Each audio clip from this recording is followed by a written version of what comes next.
Hey everyone, welcome back to Today in Tech. I'm Julia Beauchamp and I'm here with Macworld Executive Editor Michael Simon as well as Computer World Executive Editor Ken Mingus. We are live on YouTube as well as on Computer World's LinkedIn page, so if you have any questions, comments, thoughts, whatever, please do leave them either in the live chat if you're on YouTube or the comments if you are on LinkedIn. So we've got a couple things to talk about today. First up is the news that Apple is retiring the iPod for good with the iPod Touch, which was the only remaining iPod. Yeah. And it was after like 20 years or something that it's existed. 21, not the iPod Touch, but the iPod name. Yeah, iPod in general. October 2001. A very small event. Right after 9/11, right? It was like a month and a half after 9/11. It was a very small event at a small room in Apple's Infinite Loop campus. Steve Jobs did the presentation. It was very casual. And at the time, the invitation said, we have something new to show you. And there was a parenthetical that said, hint, it's not a Mac, because Apple wasn't in the non-Mac business. It sold computers, and that was it. The iMac came out about 3 years prior and really saved Apple from the brink of complete bankruptcy. And the iPod saved Apple from the brink of irrelevancy. It was the thing that made Apple cool again. Sure. It didn't take off. It was derided for its price. It was $399 for 5 gigs, which is just hilarious to say in 2022.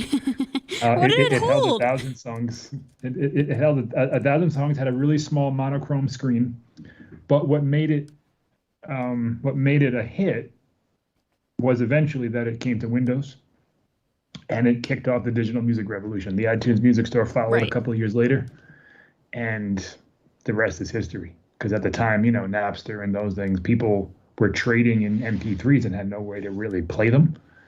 There were some players, none of them were great. They were all clunky. They all took forever to transfer. Apple used FireWire to make it fast. It was obviously very super. Steve Jobs called it ultra portable, which at the time, was about the size of a deck of cards. Which next to an iPhone now, it looks like a monster. Mm-hmm. But at the time, it was really small, really light.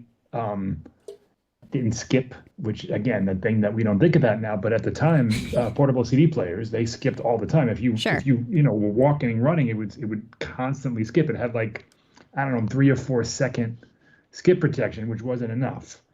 CDs scratched. You can play only one at a time, so you had 13, 15 songs with you. The iPod was an absolute game changer. You got to listen to the whole album.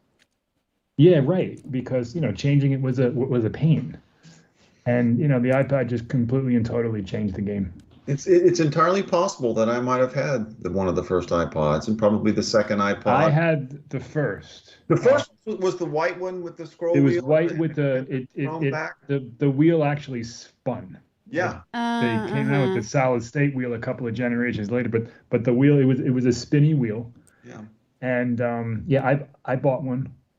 And I bought one at CompUSA, and at the time, CompUSA had this program where if you bought a hard drive, you were able to buy it was a $15 a year program, and you could trade it in for a new one within a certain amount of time. And at the time they sold it to me, and so a year later I was able to upgrade for free, and a year later after that I was able to upgrade again. Then they shut it down because they realized that everybody was buying these things, and they weren't really hard drives. So I had the first couple. My favorite, still to this day, was the third generation, which actually had buttons. It was the only one that had buttons. I need to look up a photo of that. They lit up red. It was menu, play, pause, and fast forward or something. Right. I remember that. They lit up red over the click wheel. It was significantly thinner than the original, and I think held 20 gigs. And that was when the iPod really started taking off. Then we got the iPod Mini and the iPod Shuffle and the iPod Nano and the iPod Classic and the iPod Video, and then it really blew up over the next few years. And of course, the iPhone. That's what I was going to ask. Yeah. Isn't it the direct ancestor of the iPhone? Yeah. There's no question. In fact, just this week, Tony Fadell, who was the kind of godfather of the iPod, he's been sharing images about how it evolved the iPod into the iPhone. And yeah, it was absolutely a descendant. I mean, very different devices, but When they introduced the iPhone, Steve Jobs called it a mobile phone, Yeah. a revolutionary internet communicator, and a widescreen Right. iPod with touch controls, because Yeah. that's what everybody wanted. So that was one of the major tentpoles of the iPhone, is that it was an iPod built into it. I will have to admit that I'm one of those in the camp. I did not realize Apple was still selling the iPod. I don't think a lot of people. Yeah. In I fact, they was an sold iPod out user. in less than 2 days. Whatever What's that? stock they had are gone in the U.S. Oh, it's Apple gone store. already, huh? Yeah, so I think a lot of people didn't know. They didn't advertise it. You couldn't find it on any of the kind of like site matrices. Like you had to specifically search for the iPod Touch, and they haven't updated it in 2 years. And even when they did update, they didn't update it in any meaningful way. It was still an iPhone 5. Yeah. Like they didn't give it even the iPhone 6 screen, let alone the iPhone 10. So it was old, and it had an A10 processor. And it's a shame a little bit, because I feel like that could have been a device that Apple really kind of leaned into, sold to kids, sold to people who weren't ready for a phone. But I loved my iPod Touch as a kid. yeah, Loved. sure. Now it's the iPad, which is fine, but is bigger and is more expensive. And the iPod Touch it's such a cool gateway It's a device. gateway to drug the to Apple iPhone. devices. That's all Sure. it The is. Apple ecosystem and the iPhone. Yeah. Sure. And also, it's still a very, very nice design. I was looking at some of the images, because I wasn't planning to buy one, and actually I didn't. But I did want to go and look, because I'm thinking, okay, iPod Touch, I haven't seen that in years. What does it look? And the design really holds up well. I mean, it's like a sort of thinner, smaller version of an iPhone. Yeah. But I mean, with the colors and everything, if I had a use for just a music player, even though it's old technology and hasn't been updated in years, whatever, it would still be an extremely attractive device. It's literally an iPhone 5 without the phone. Right. Well, I mean, it's thinner. It's a lot thinner, because It's a lot thinner, all the yeah. cellular components and the better Camera. chip and the battery and stuff in the camera.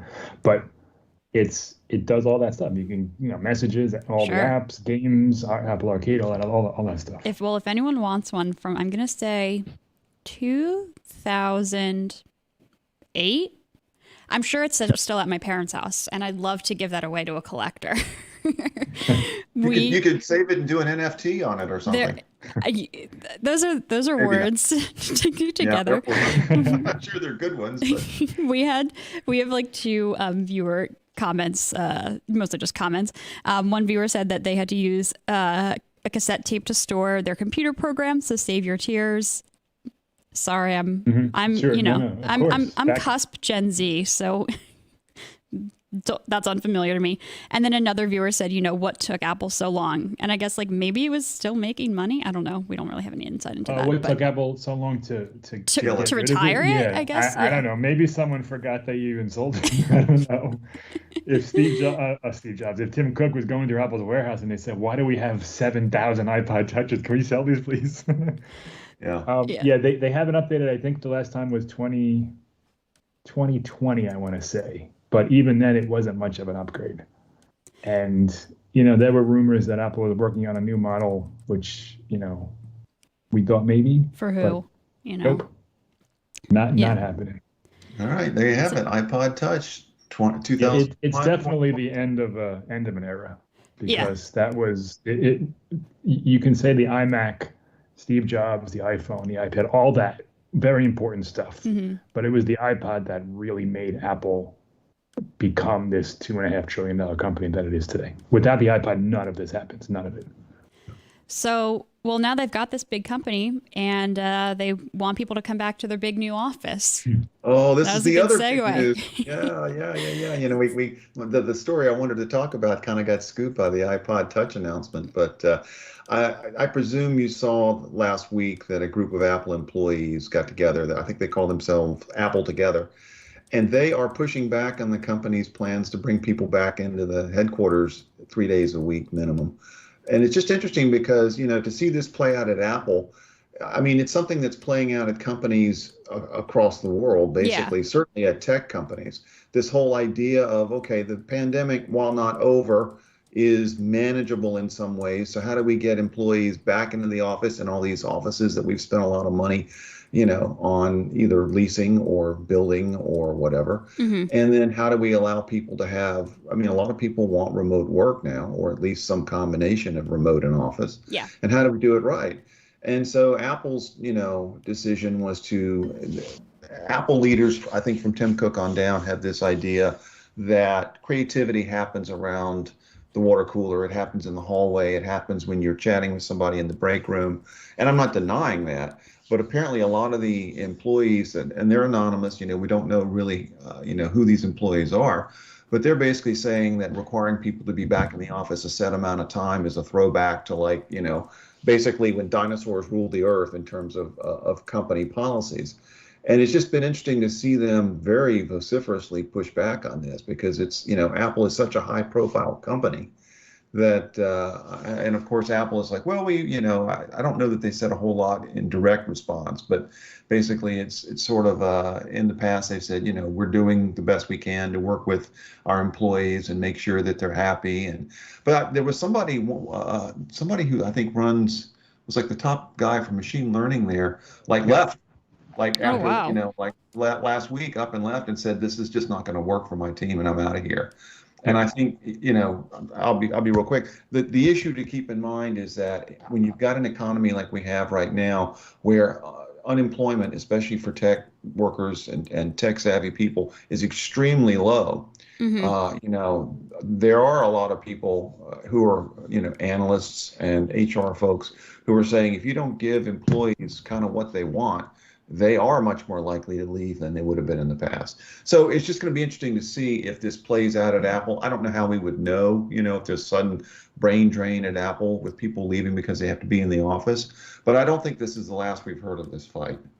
And it's a little ironic, isn't it? Because I know that Apple has rolled out some tools, specifically targeted at its enterprise users, specifically targeted at facilitating remote work. So I guess there's a little irony there that they're come back to work to their employees. Well, Apple did very well during the pandemic when things were locked down. I mean, Michael, correct me if I'm wrong, but 2020 and 2021 and so far 2022 have been pretty good years for Apple. I mean, they've had some supply chain. I mean, sure, but so were the previous 10. It's not like this is a surprise. My point being that having everybody remotely distributed did not hurt the momentum. Well, what we don't know, and okay, a couple of things. One, Yeah. I don't think it's unreasonable to ask your employees to come back to work 3 out of 5 days a week. That's, I can't wait to see the ratio on that one. Go ahead. Yeah. Sure. I mean, listen, if you can't do it, I'm sure if you're working at Apple, you're a smart person. You can figure it out or get another job. I understand. There are people that are going to be upset.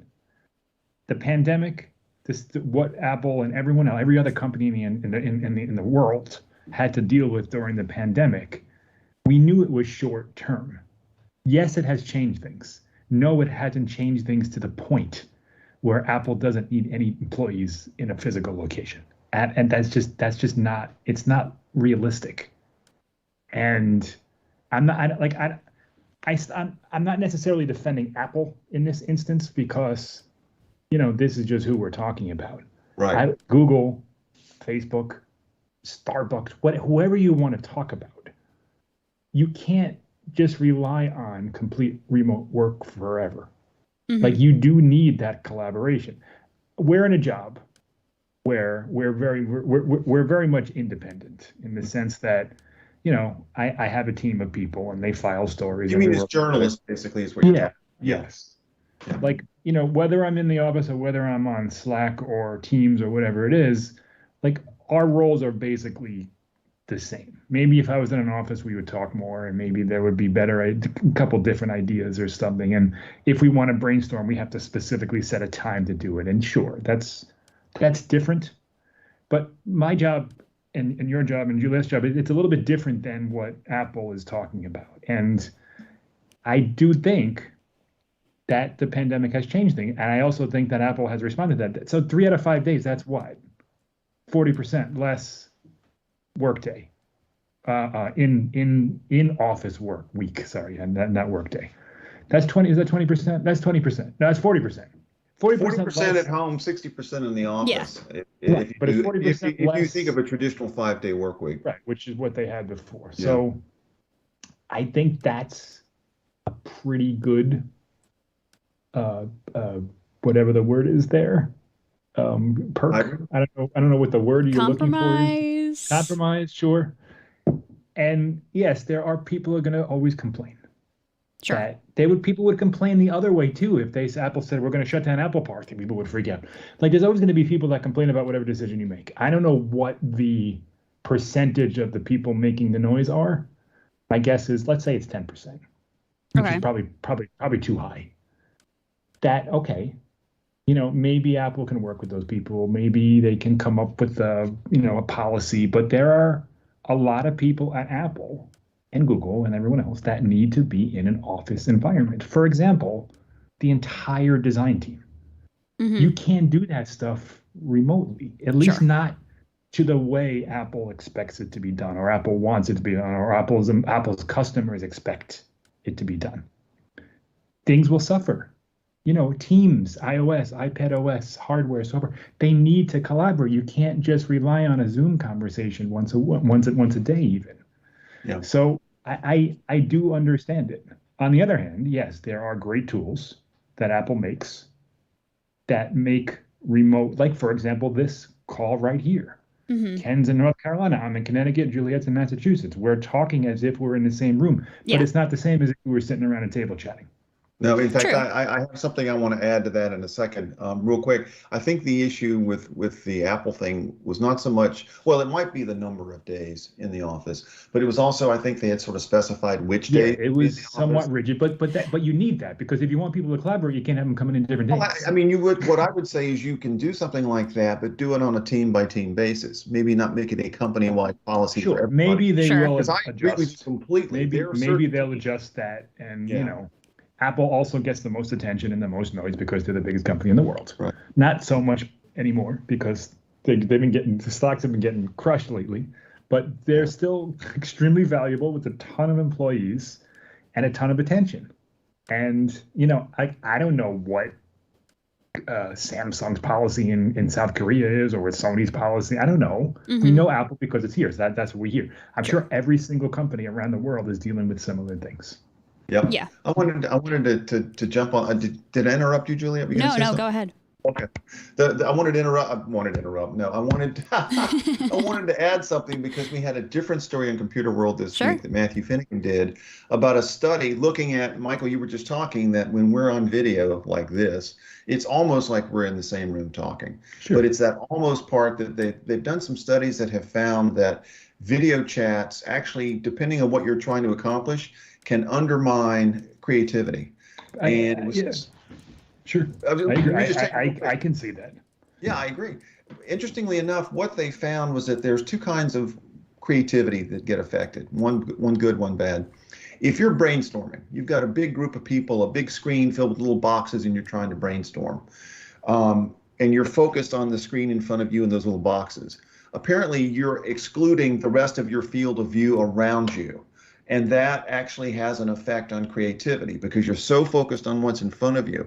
And it's when you're in a meeting and somebody's talking and you're glancing around the room, or your eyes are roaming a little bit, you're actually thinking, and ideas come up, according to this study, that way. And so when you're doing a video chat, you are sort of narrowing the field of focus and narrowing creativity among a lot of people.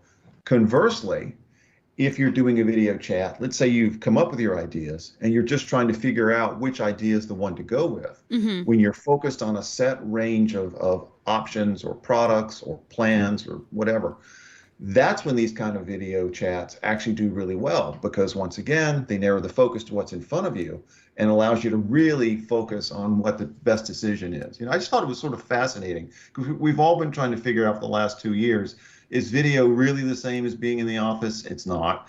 But can it be? Is it good enough? Yeah, most times, but not always. I just thought it was fascinating. It also depends on who you are and what your, your kind of mantra, your philosophy is.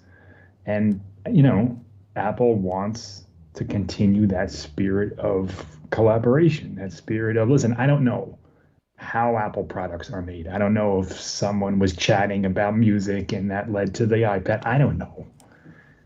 But it's not inconceivable to think that by shutting down is the wrong word, but by dramatically changing the way people work at Apple, not to mention they have a new like $10 billion campus, but we won't even touch that. Headquarters, I want people in their chairs Yeah, too. like there are worse places to go to work. True. Yes. But it's not inconceivable to think that by not having people together a couple of days a week, there are incredibly revolutionary products that won't get made. Like I can see that. And I can understand that Tim Cook would want that to continue even if it's a smaller business. Again, 3 days a week versus 5 days, you're going to work 40% less. I think that's a pretty good compromise. Sure. Even if you have like a 2 hour, like I know people at Apple that have like a 2.5 hour commute. And they have like luxury buses and they're expected to work. Like there's a lot. They had that before too. Like nothing's really. Yeah, but it's 100% more than you're used to. You know. Sure. But you knew it was going to end. Sure. At some point. Sure. Even if things are changed, it's not completely changed. So And- they did change. They changed quite a bit. I think it really depends, Michael. I really think it depends on the company. Yeah. And because Twitter has said you can come back in the office. The headquarters are open. The office Twitter's a mess. Look But at if Twitter. you want to When work- was the last time Twitter had a good idea? But I mean, as of now, they're like you're not required to come into the office. You Well, know? look at Twitter. They taken them 10 years to come up with an edit button. Like Apple is not Twitter. Yeah. Twitter is not a company that's innovating at all, in my mind. Like, listen, if you want to yell at me and say Twitter's the greatest company in the world, I like Twitter. I use it every day. Same. They're not innovating in the way that Apple is. And if Apple capitulated, that's the wrong word, but that's the one that came into my head, to the people that said, we don't want to work, we don't want to come and let's keep it remote. And they said, okay, fine, we'll keep it remote. I think they would suffer in 2 to 5 years. You would see their product suffer. You would see their innovation suffer. And then the people would say, well, how come we're not making it? Because they changed the culture. The culture is important. And it like there has to be a middle ground. And I think this is a pretty good one. That's, and you make a really good point there about company culture, Michael, because again, so many companies are dealing with this. How do you convey company culture if everybody's just separated, distributed in little boxes on a screen? Company culture, who we are, what a company is, our ethos, our, all of that has to be transmitted to new people as they come in the door. And it's really one of the things companies are finding is it's very hard to do that if people don't have that sort of friction of meeting other people and bumping into people in the hallway and hearing from the boss directly and, things like that. It's just, again, we're going through a revolution in how people work. It's interesting to see Apple caught up in it just like everybody else. Sure. And there are plenty of companies that can do remote work 100%. Like, for example, my wife works at she works for an online auction company. She'll probably never meet the people she works with. Sure. Right. It's 100% remote. She has clients all over the world or all over the country. She's working, she's on Zoom calls 6 hours a day. She meets with her team, she's Slack meetings, and that works for that company. I'm sure 3 years ago they probably weren't all remote, but they realized, okay, we can do this is fine. Works for us. It doesn't at Apple. This is it. Sure. All right. Fair debate, but do you guys have any further thoughts? iPod, remote work, anything else that you want to add before we wrap I up? think the reason the iPod Touch died is because remote work started up. Yeah, that's it. That's got to be it, right, Michael? They were It's cleaning first out the casualty. basements at Apple Park waiting for everyone to get in, and they found a bunch of iPod Touches. Like, well, we got to kill this product. This is ridiculous. No, I think we'll have to revisit this down the road. Not the iPod Touch, that's gone, but the idea of remote work and Apple and everything else. I don't think Apple is going to change. I think people who don't like it are going to have to find new work. Yeah. Because I don't think they're going to. I don't think there's another chapter to this story. Sure. I think Sure. this is it, unless there's another wave and they have to shut down the offices again. But assuming everything is status quo, Yeah. this is what you got. And eventually they'll get back to in-person events, and it'll be business as kind of usual. Yeah. Gotcha. Cool. All right. Well, thank you both so much. And thank you all so much for watching this episode of Today in Tech. If you like this video, you can give the video a thumbs up. You can also subscribe to our channel. If you're watching over on LinkedIn, you can head over to our channel, IDG Tech Talk, subscribe, hit the bell icon so you're notified every single time we post a new video. If you have any questions, comments, thoughts about remote work, about the iPod, let me know in the comments below and I'll do my best to get back to you.